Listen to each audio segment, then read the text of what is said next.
There are 3 stages to conducting a one-on-one meeting. You have to prepare, you have to conduct, and you have to follow up after the meeting. Not all managers and leaders do this. Most of the time, people just schedule the meeting, then they jump into the one-on-one meeting without any kind of preparation at all. And invariably, this leads to one-on-one meetings that are awkward, that are pointless, and a waste of everyone's time.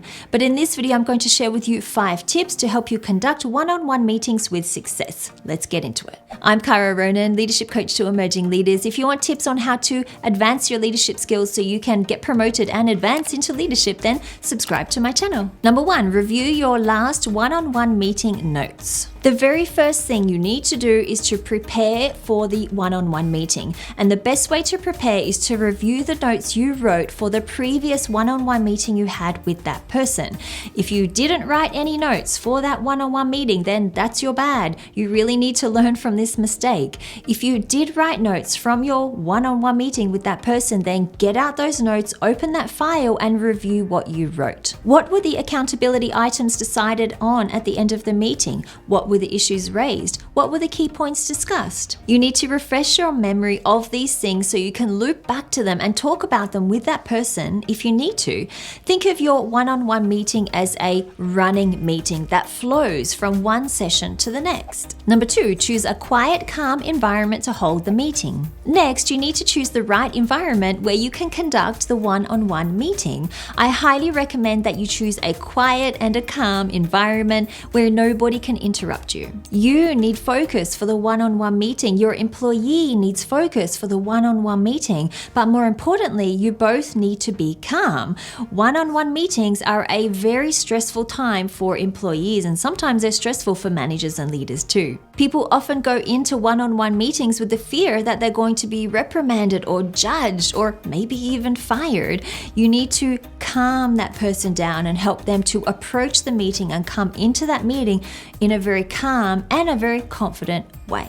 Your job during this time as a manager or as a leader is to calm that person. You need to make them feel supported and valued and important as an employee. So book a meeting room or use your office somewhere where nobody is going to interrupt you, and put a sign on the door, if necessary, telling people that this is sacred time for you and your employee and nobody should come and interrupt you. Number 3, ask smart questions. In the one-on-one meeting, you need to ask questions. There are many questions that you could ask depending on what topics you need to talk about, or if there are any topics you need to follow up on from the last one-on-one meeting you had. But to give you a general direction, here are 3 questions that you can start with. What's working well? What's not working well? How can I better support you?